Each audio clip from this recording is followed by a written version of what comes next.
तीन बहनों की लालची भाभी। करिश्मा, रेशमा और मनीषा 3 बहनें हैं। उनका एक भाई भी है, मयंक। मयंक अपनी बहनों को बहुत प्यार करता है, लेकिन मयंक की पत्नी सविता इस मामले में मयंक से बिल्कुल ही अलग है। वो अपनी ननदों का जितना बुरा कर सकती है उतना बुरा करती ही रहती है और अपनी ननदों पर हुक्म भी चलाती है। करिश्मा, करिश्मा, तुमने अभी तक नाश्ता नहीं बनाया? तुम्हारे भैया को ऑफिस जाने में देर हो रही है। हाँ भाभी, बस अभी बनाती हूँ। करिश्मा, तुम ये ढीलापन छोड़ दो। कल को पराये घर जाना है। वहाँ अगर तुम इस तरह से काम करोगी तो लोग क्या कहेंगे कि माँ ने और भाभी ने कुछ सिखाया नहीं। और तुम्हारी दोनों बहनें कहाँ है? रेशमा मार्केट गई है और मनीषा सो रही है। क्या? सुबह के 8 बज रहे हैं और ये महारानी अभी भी सो रही है? ये कहते हुए सविता अपनी सास दुर्गा देवी के पास जाती है। माँ जी, देख रही हो अपनी बेटियों के तौर तरीके?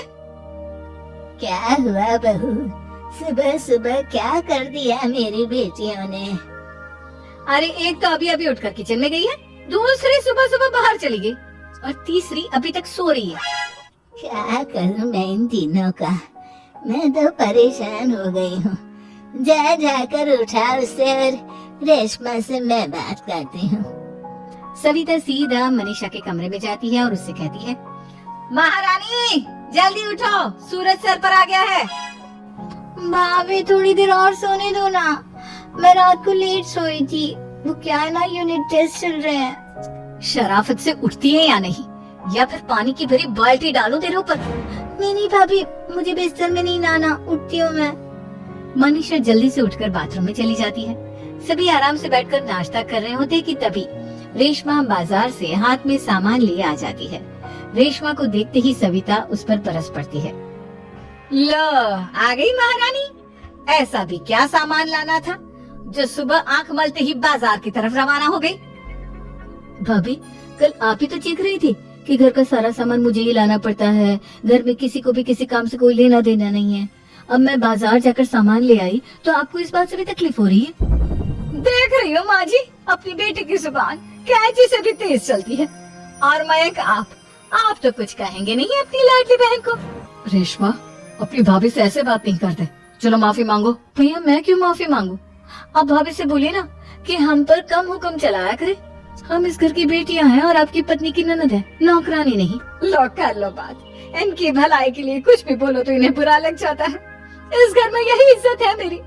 देख लो माँ जी, आपकी बेटी किस लहजे में मुझसे बात कर रही है।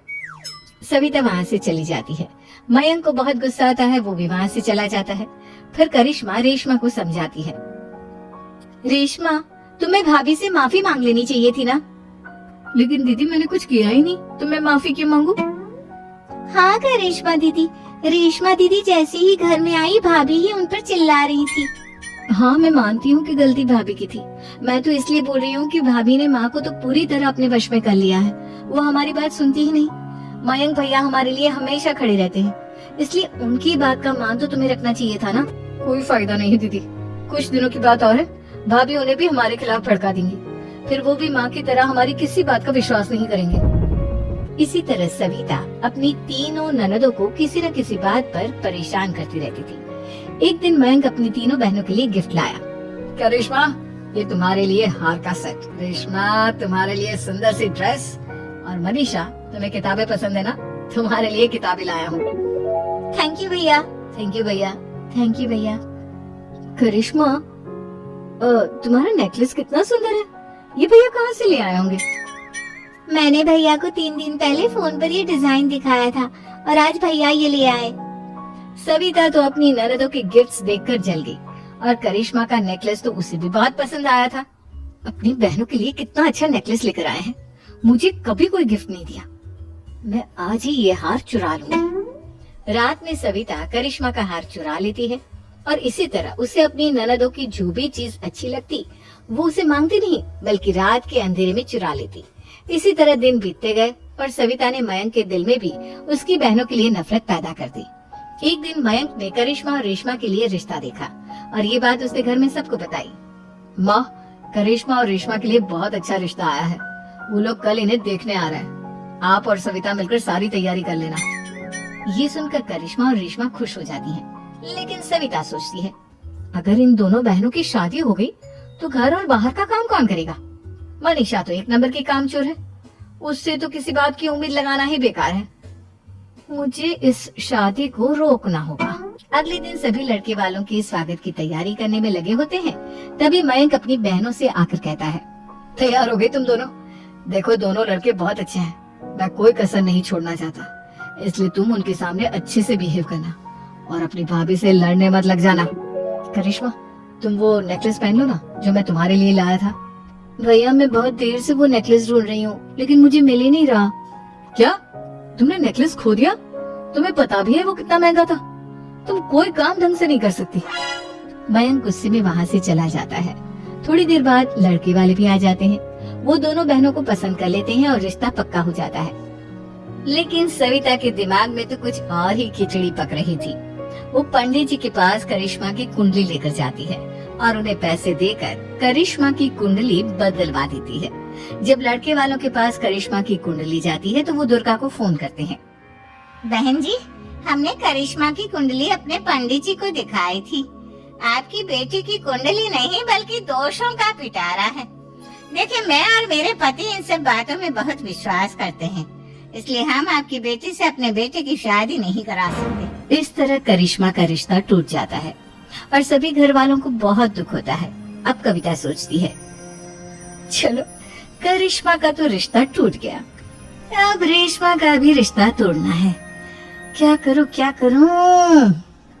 अब सविता आवाज बदलकर किसी अननोन नंबर से रेशमा के होने वाले ससुराल में फोन करती है।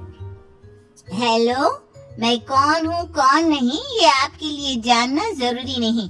बस इतना सुन लो कि रेशमा का 2 साल से किसी के साथ अफेयर चल रहा है। बस रेशमा का रिश्ता तोड़वाने के लिए सविता का इतना कहना काफी था। अब रेशमा का भी रिश्ता टूट गया। मयंक और दुर्गा देवी ने रेशमा को खूब खरी खोटी सुनाई और उससे बार बार उस लड़के के बारे में पूछने लगी। आप दोनों मुझे क्यों परेशान कर रहे हो? अरे कोई लड़का होगा मेरी लाइफ में तो मैं बताऊंगी ना, जब कोई है ही नहीं तो कहाँ से लाऊं मैं कोई लड़का? तो तेरे होने वाले ससुराल वालों को फोन किसने किया था? माँ मैं नहीं जानती किसने फोन किया था, मैं सच कह रही हूँ। मैं तो पहले ही कह रही थी इसकी लगाम खींच कर रखो, लेकिन मेरी सुनता ही कौन है। आप चुप रहिए भाभी, ये सब आपका ही किया धरा है। अब तीनों बहनों को विश्वास हो जाता है कि ये सब उनकी भाभी ही कर रही है। तीनों बहनें अपनी भाभी को सबक सिखाने के लिए एक वकील कर लेती हैं और घर में हिस्सा मांगा। देखो भैया, माँ बाप की जायदाद में जितना बेटों का हक होता है उतना ही बेटियों का, इसलिए इस घर के 4 हिस्से होंगे और हमें अपना हिस्सा चाहिए। मैंने तुम्हारे लिए क्या क्या नहीं किया और तुम इस घर में हिस्सा मांग रही हो? भैया, आप और माँ हम बहनों की कोई बात नहीं सुनते हो और भाभी हमारी शादी नहीं होने देगी क्योंकि उन्हें लगता है कि आप हमारी शादी में ज्यादा पैसा लगाओगे और उन्हें हम जैसी फ्री की नौकरानी कहाँ मिलेगी। तो हम भाभी के साथ तो रह नहीं सकते, हम बहनों को अपना हिस्सा चाहिए। अरे तुम्हें शर्म आनी चाहिए अपनी भाभी पर ऐसा इल्जाम लगाते हुए। वो तुम्हारे बारे में कितना सोचती है। हाँ माँ, भाभी हमारे बारे में बहुत सोचती है। दिन रात बस यही सोचती रहती है कि किस तरह से अपनी तीनों ननदों को परेशान करूं और कभी मुझे पढ़ने भी नहीं देती। दोनों बहनों का रिश्ता भी तो इन्होंने ही तोड़वाया है और रात में हमारे कमरे में आकर हमारी चीजें भी चुराती हैं। इसी तरह सविता की तीनों ननदें अपनी बात पर अड़ी रही। अब कोर्ट में तारीख भी शुरू हो गई। जब सविता को लगा कि उसकी तीनों ननद इतनी आसानी से नहीं मानने वाली, तो उसने अपने पति और सास को सारी सच्चाई बता दी और अपनी तीनों ननद से माफी मांगी। मयंक और दुर्गा को भी अपनी गलती का एहसास हो गया। अब सविता खुद करिश्मा और रेशमा के लिए अच्छा रिश्ता ढूंढती है और उनकी शादी करवाती है।